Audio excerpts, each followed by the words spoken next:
সকালের খাওয়া দাওয়া সেরে এবার একটু চেয়ার নিয়ে এসে এই যে উঠোনের মাঝখানে বসলাম। তো ঘরে পড়ে পড়ে এই বিচে কলাগুলো নষ্ট হচ্ছিল, তাই একটা বিচে কলা খাচ্ছিলাম।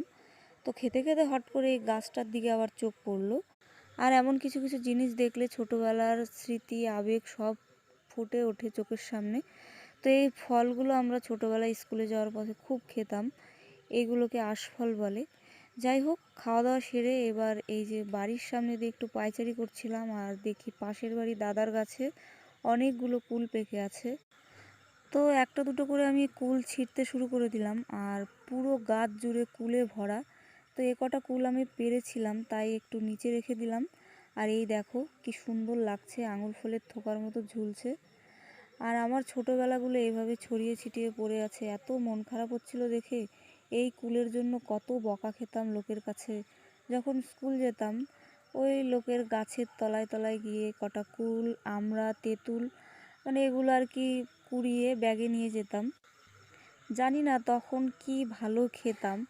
এখন তো কোনো কিছুই ভালো লাগে না, কোনো কিছু পড়ে থাকলেও ইচ্ছে করে না খেতে, কিন্তু তখন একটা ভালো লাগা ছিল। তখন ওগুলো আর কি কুড়িয়ে স্কুলে নিয়ে যেয়ে বন্ধুদের সাথে খাবো, এরকম একটা বিষয় ছিল। যাই হোক, এই যে দেখো আমি এ কটা কুল কুড়ালাম। আর আমাদের গোয়ালের পেছনে খুব ভালো কুল হয়েছে গাছটায়। তবে কুলগুলো না খাওয়া যায় না, পোকা হয়ে যায়। আর এই দেখো আমাদের আম গাছে অনেকগুলো মুকুল এসছে। এবছর আমাদের কাছে ভালোই আম হবে, প্রত্যেক বছরই হয়। যাই হোক, আমি দেখো কটা কুল কুড়ালাম, আর এবার একটা কুল আমি মুখে দেবো। তো এবছর কুলই খাওয়া হয় না, সেটা ভেবে একটা কুল মুখে দিলাম। আর এই দাদার গাছের কুলগুলো এত বাজে না, মানে খেলেই গলাটা কেমন যেন আটকে আসে। আর এটা হলো আমাদের বাড়ির উঠোনের মাঝখানের গাছ। খুব কুল হয় এই গাছেও, প্রায় চৈত্র মাস অবধি থাকে।